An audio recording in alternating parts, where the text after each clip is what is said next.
सज्जो, हम्म। सोच रहा हूँ एक दिन इतना बड़ा मकान लूं जिसमें अपनी पूरी फैमिली एक साथ रहे। पहले सो जाओ फिर सपने देखना।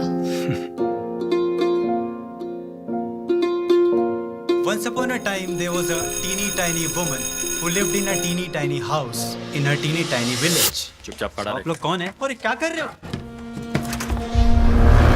त्याच्या पेपरमध्ये हेडलाईन वाचायची, एक मामूलीसा स्कूल टीचर बॉम्ब ब्लास्ट में गिरफ्तार.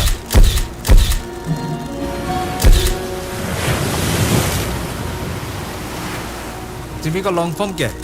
Student Islamic movement of India. इतना पता है तो भी बोल रहा है कि तुझे कुछ पता नहीं. सच ही बोल रहा हूँ, मैं अपने घर पे था सर. देखो जल्दी से ना सच बोल दे वरना अंजाम बहुत बुरा होगा.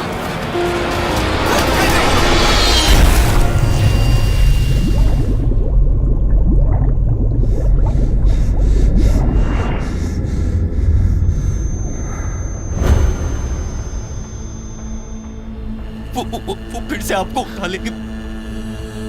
तीनों केसेस में कुल 43 लोगों को पकड़कर मकोका लगाए ये लोग. अरे कुछ नहीं किया हमने. जो तूने देखा है सुना है बाहर किसी को बोलने का नहीं. यूं खामोश कब तक बैठे रहेंगे? हमें भी उनके खिलाफ एक्शन लेना चाहिए. शाहिद भाई नहीं रहे. उनको किसी ने गोली मार दी. देखो इधर देख, किधर है अब्बू? सच, सच्चाई, ये ना एक रोग है, उसकी दवा एक ही है, उम्मीद. वाहिद कब तक शिकायतें करेगा? जब तक इंसाफ नहीं मिलता.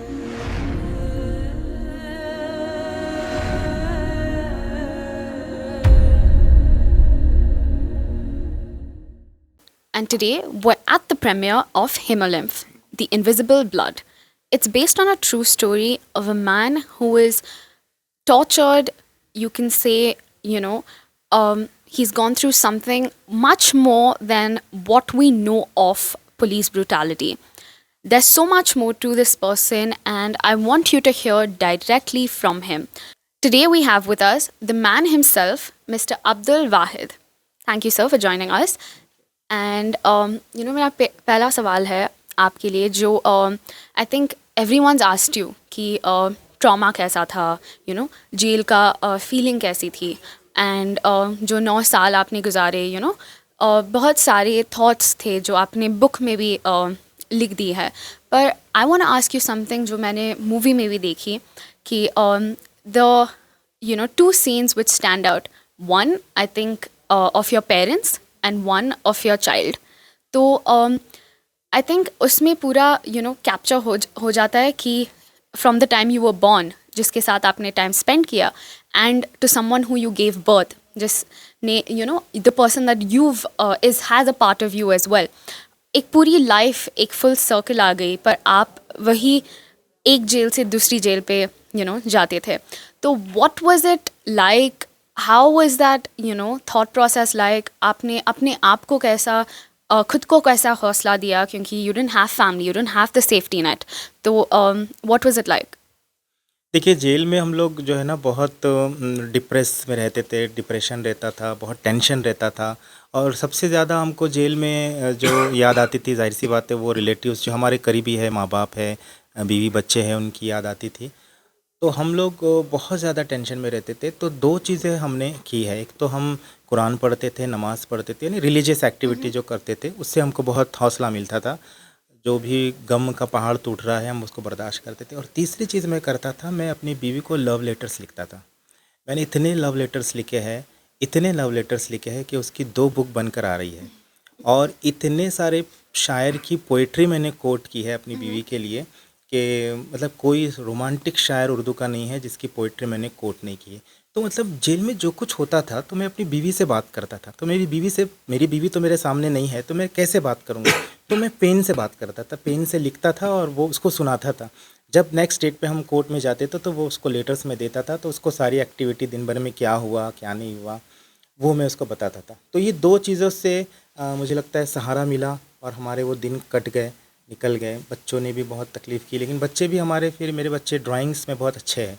ड्राइंग्स बनाते थे। आपने देखा होगा सीन में कि वो जेल के अंदर बाप उसका खड़ा है, तो वो जो बच्चा रोज़ाना या हफ्ते में एक बार जब जेल में मिलने के लिए आता था तो उसके माइंड में वही एक कैनवास बन गया था और उसी को उसने अपने कैनवास पे उतारा। तो बच्चों पे भी वो गलत असर पड़ रहा था, लेकिन आज वो बच्चे खुश हैं कि उनका बाप उनके करीब है। लेकिन उनको दुख यह है कि कई बच्चे ऐसे हैं जिनके बाप आज भी जेल के अंदर है, उनके लिए कोशिश होनी चाहिए। तो जो आपने एंड में बताया गया था कि आप कोशिश कर रहे हैं जो आपके बाकी के जो जेल इनमेट्स थे उनको रिहा करने के लिए या उनको standing up for them, and that is a very courageous act. Because क्या होता है, एक बार जब आपका फ्रीडम मिल जाता है तो you could have easily moved on. तो what kept you going back कि नहीं मुझे इनको भी रिहा करना है, I have full duty towards them. वो मे बी वो बॉन्ड है आपका या is it just out of like humanity sake, इंसानियत के लिए कर रहे हैं, व्हाट इज़ इट लाइक? देखिए, उसमें एक सीन जो है फिल्म में नहीं दिखाया गया। फिल्म में बहुत सारी चीज़ें नहीं दिखाई हैं। 9 साल के अंदर जितना कुछ हुआ है वो आप 2 घंटे में नहीं दिखा सकते। तो एक तो ये है कि मैं 9 साल उनके साथ रहा, मुझे पता है कि वो बेगुनाह है, तो ये मेरी ह्यूमैनिटी की बुनियाद पर एक ज़िम्मेदारी बनती है कि मैं उन बेगुनाहों के लिए कोशिश करूँ। एक दूसरा, मेरा उनके साथ आप ये कह सकते हैं कि उन्होंने मुझसे वादा लिया। जिस दिन मेरा एक्विटल हुआ उसी दिन उन्होंने अंदर से, जब मैं बाहर छूट कर आ रहा था, तो उन्होंने कहा कि वाहिद, सब लोग तो जा कर के भूल जाते हैं लेकिन तुम हमको नहीं भूलना। तुम जानते हो कि हम भी तुम्हारी तरह बेगुनाह हैं, लेकिन हम बदकिस्मती से सज़ा लग गई है, तुम हमारे लिए कोशिश करना। तो मैंने उनके हाथ पर हाथ देकर वादा किया था कि मैं आपके लिए कोशिश करूँगा, और वही वादा मैं आज निभा रहा हूँ। तो सीन्स थोड़े बताए गए थे जो आपने जेल के अंदर, जैसे आपने बोला कि लव लेटर्स लिखे, उसके साथ आपने आपकी एजुकेशन भी कंप्लीट की, if I am not wrong, journalism and LLB together. तो आप एजुकेशन को आपकी कंप्लीट कर रहे थे अपने आप को ऑक्यूपाइड रखने के लिए और आपके फ्यूचर इनमेट्स को हेल्प करने के लिए, बट प्लस दैट एक कोट है जो it goes in English with only love can drive out the darkness. तो the situation in the jail, I am sure कि इतना डार्क था कि सिर्फ द प्यार, and I don't mean romantic, not just towards आपकी wife, but just love in between the roommates, जो आप एक दूसरे के साथ जो आपका बॉन्ड दिखाया गया है हमको मूवी में, या द लॉयर इन फैक्ट, तो love comes in different forms. तो आपका मैसेज क्या रहेगा? इज़ दैट द रीज़न जो आप सस्टेन कर पाए? क्योंकि 9 साल एक बहुत सारी चीज़ चेंज हो सकता है, तो 9 years was love and hope the only thing जो आपको आगे बढ़ने के लिए कुछ हौसला दिया था? मुझे लगता है कि अगर दोनों को वेटेज किया जाएगा तो लव तो था ही, लेकिन उससे ऊपर होप था। हमको ये होप थी कि हम बेगुनाह हैं, हमको ये होप थी कि हमारी बेगुनाही एक ना एक दिन दुनिया के सामने आएगी, और इस बात की भी उम्मीद थी कि अदालत से इंसाफ मिलेगा और हम कभी ना कभी छूटेंगे। लेकिन 9 साल के बाद मैं छूट गया उसी होप के तहत, लेकिन दूसरे लोग को सज़ा लग गई, और आज भी हम उनके लिए होप हमने छोड़ा नहीं है, हम कोशिश कर रहे हैं।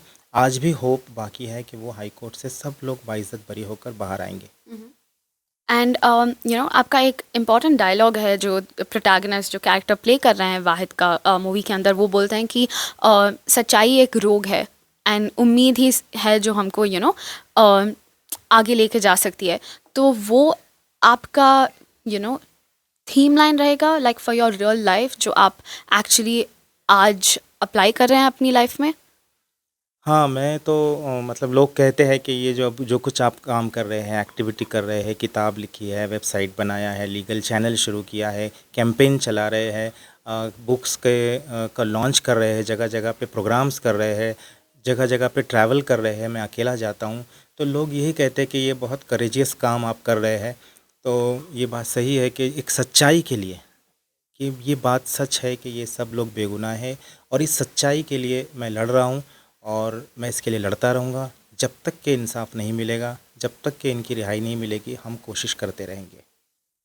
एंड आई रियली होप इंशाल्लाह कि आपकी जो एफ़र्ट है या आपकी जो टीम आपके साथ जो इसमें हेल्प कर रहे हैं वो कामयाब रहें, और फ्यूचर में इंशाल्लाह everyone gets justice that they do need from the longest years that has happened.